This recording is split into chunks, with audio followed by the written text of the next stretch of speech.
Welcome, Laker fans, to my channel. My name is Ivan Paez, and is a Luka Donicic honeymoon over? Let's discuss.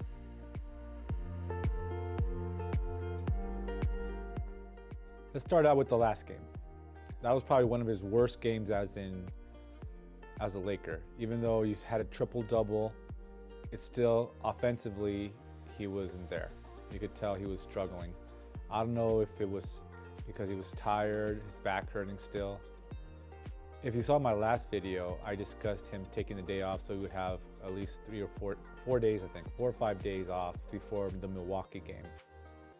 But he's a true warrior, he likes to play. But the problem I've seen, and like a lot of Lakers, we don't see a lot of Dallas games. We see what he did in the playoffs, how he got to the finals, and all that other stuff. But being a Lakers is a total different animal. Everybody gives the Lakers their best shot. Every time you think, oh, this is a gimme game, it's never a gimme game. Because we're a team that makes the other team's year if they beat the Lakers. They beat the Lakers, they beat the Lakers.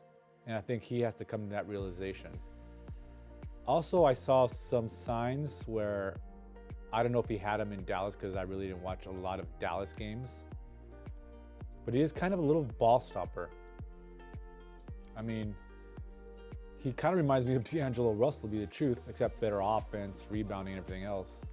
But he does kind of hold the ball a little too long. When the double teams would come, he would take too long for the pass. He would just try to dribble out of the double teams, causing turnovers. And that kind of took the Lakers out of their rhythm. And I mean, LeBron does that also. The only one who really doesn't do that very much is Reaves. He likes to keep the ball moving, running, and passing the ball. And I feel like sometimes you see Luka is like LeBron, where he'll get an assist, but he'll wait for the assist instead of passing it to someone else, who will then pass it to someone else, shifting the defense. And I think that's what he needs to work on. He needs to be able to, he'll get his shots. He just needs to be able to move the ball quicker and trust his teammates. He still doesn't even know his teammates. And there was something that kind of got my attention of JJ Redick's after the game conference there. He didn't seem very happy. Let's say that. He seemed very mad.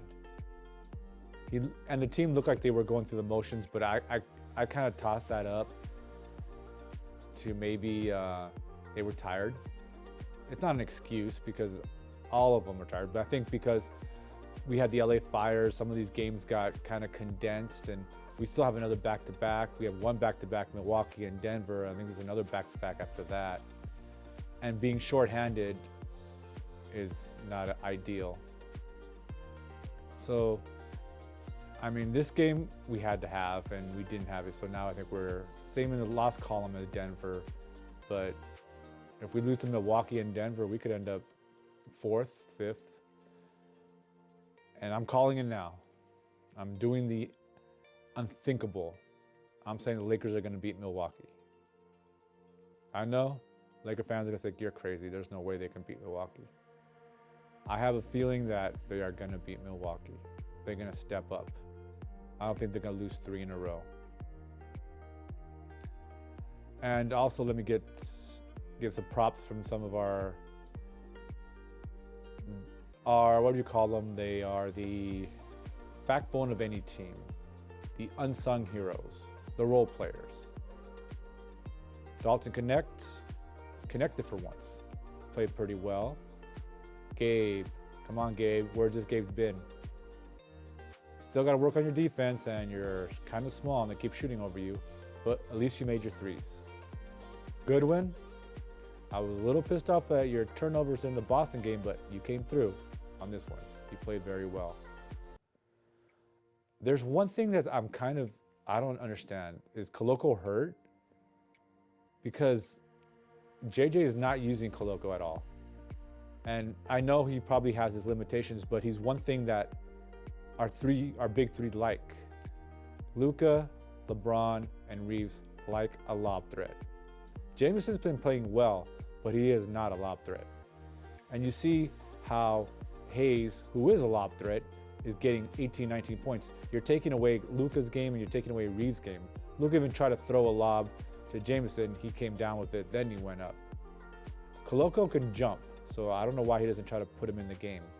For obvious reasons, you're taking away one of Luka's biggest things is his lob. He's a lob threat. He loves to pass those lob passes. You're taking that away from him by giving him Alex Len, who I thought played pretty well in the first quarter. He had a little bit of, you could tell he was just trying to protect his own guy and not helping out with the team. They weren't on, they look kind of lost. I don't know why, maybe because this lineup is really never played together. But I'm hoping Koloko, maybe in the next game, if Hayes doesn't show up, I would put Koloko to start. Let's give him a start. Let's try something different. With that said, let me go into my thoughts on Milwaukee. First of all, communication is one thing that I guess JJ is harping on, but I don't know if Luka could be that communication guy because of his communication, really. You see his accent. I don't know if he's comfortable talking on the floor, telling people where to go. I think Reaves needs to step it up. He used to do that before. It seems like Reaves is being a little passive because it seems like the whole team is being passive because the Lakers just gave the keys to Luka and everybody knows that. And they try to get on Luka's side because you're seeing this same thing that happened when we had Kobe. Everybody's going to defer. Give it to Kobe, give it to Kobe. They're giving it to Luka where it's detrimental to their game. Reaves especially, it's like everything he's doing exactly what he does sometimes with LeBron. They just keep giving it to LeBron and it takes away the rhythm of the other players. You go ISO ball. And I understand Luka needs to shoot like 10 times to get in rhythm, which we just pretty much got rid of D'Lo for doing the same thing. Luka's another person who's like, I need the ball in my hands. He just can't play off ball. And that's very hard for teams, to cope with. Because we were playing really well. Even saw sometimes when we have no AD and LeBron, where Reaves, who's more of a pass it to the other guy, to pass it to the other guy, to pass it to the other guy, to get a great shot. Where Luka's hold the ball, hold the ball, hold the ball, hold the ball, wait for something, then maybe pass it for an assist to a basket. Instead of getting rid of it, get it back. Get rid of it, get it back, move it around. That's what he needs to do. Because you keep the defense honest. I think they already saw the game plan. Every time Luka gets the ball, double team him. Every time Reaves gets the ball, double team him. But if you make the pass quick enough, crisp enough, you give somebody open, somebody's gonna have a wide open shot. And that's why you saw Gabe with points. You saw Dalton with points. You saw Goodwin with points because they weren't guarding them.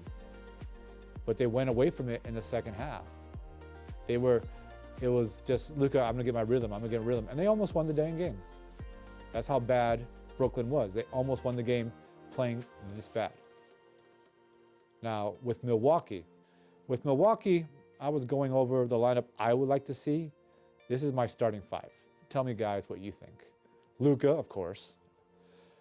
Dorian, of course, if he's back. Reaves, of course. Hayes, if he's back.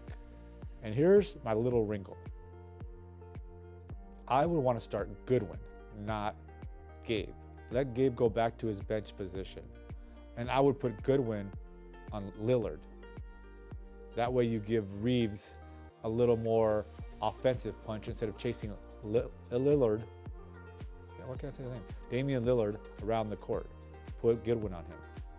Hayes, if he plays, he starts. If not, I would go Koloko. Giving them a lob threat. Give him a chance. Let him start. You could always pull these guys off in a minute or two if it's not working out well. And then if Dorian doesn't play, Vanderbilt. So it gives us a defense. Luka, offense. Reaves, offense. Goodwin's good offense. And Vanderbilt will give us a little more of a defensive punch, and he could help with Antetokounmpo. That would be my starting lineup. I don't know if they will go with that, but if that would be my starting lineup for the Milwaukee game, and maybe for the couple games until we have our full strength. And what I've looked at, the stats of Luka. Luka pretty much plays very well against Milwaukee. Reaves plays decent, but Reaves needs to step up his game too. He seems, I don't know if he's still injured on his calf. He still doesn't seem like he's himself yet. He did get to the line. He still attacked. But I've noticed this in a lot of games. And I remember, I don't know where I heard this. I can't remember. I can't give credit to where I heard this. But they were asking if the players would rather have more physical play or more fouls. And they were saying physical. But it seems like the players don't really like the physical play because this is pretty much defense refereeing. This is a playoff refereeing, playoff refereeing. This is what they do in the playoffs. They let them play because the Lakers used to live on the line because they weren't shooting threes. And Reaves was getting hit. Luka was getting hit. And Luka, please, I beg you, Luka, can you stop complaining? Just play. You know what? Do something the referees will never imagine. Raise your hand for a foul. They will probably go into shock. Just raise your hand and continue playing. This was your knockout in Dallas, that you would take the team out of it because of your temper of every time you get fouled. You got to change that. This is LA. This is not Dallas. Here they will, trust me, the fans will turn on you if you start going in this route. Dallas, you have more leeway. LA, there is no leeway. There's already, look at how they're talking about you in the news already. This was what wouldn't be a question if you were in Dallas, but you're under a microscope in LA. One bad game, the sky is falling. We've lost 2 in a row, and they're thinking we should have beat this team because they're bad. But remember, we didn't have LeBron, we don't have Hayes, we don't have Rui, and they're saying, oh, Luka should be able to carry us. Luka can't carry us. If he would have had a Luka game against Brooklyn, we would have won, but he didn't have a Luka game. But he kept shooting like he was going to have a Luka game. He made a huge 3 at the end. But they seem, like I said, I'm telling you, they seem lost. I think the problem is that Luka loses a lot on defense. I think since he could limp his way to offense, but he can't limp his way around defense with a bad back. And without having a shot protector in the back, that's why I think the JJ's Redick of loving to go small is one thing when you have a Rui back there, you have a Hayes, or you have LeBron back there. With this team, I don't think you can afford to go small. You have to remember, every time you try to put in Gabe's only like 6-something. They just shoot over him. That's why the threes were going in. Gabe is honestly a defensive liability. You could just shoot over him. These guys are 6'5", 6'6". They just shoot over him. I mean, he's good for small guards. Like, I think I would throw him on Damian Lillard a couple times because I think he's 6 feet tall too. So he would be good for them. I still put Goodwin because Lillard has a little more problems with bigger guards. And I would put Goodwin on him to start the game. But yeah, I mean, the honeymoon stage is getting a little restless with Mr. Luka Donicic over here. I think he's gonna have a really breakout game against Milwaukee, and then all this will go away. I think Reaves is gonna have a great game. I think JJ is gonna really rail in on them after this game because he was really mad because they couldn't even inbound the ball. Basic stuff. They were like lackadaisical. They were just not getting to their assignments, bringing in the ball. They messed up an inbound foul. And then why was Luka playing defense on the inbounder on the outside instead of the inside against the rim? You don't want to give up a shot to the basket, and he did. It seems like, I don't know what they were thinking. The way JJ reacted, I don't think they were doing what he was telling them to do. Well, that's all I have for this video. It was a little longer than usual, but I'm trying to put more out there.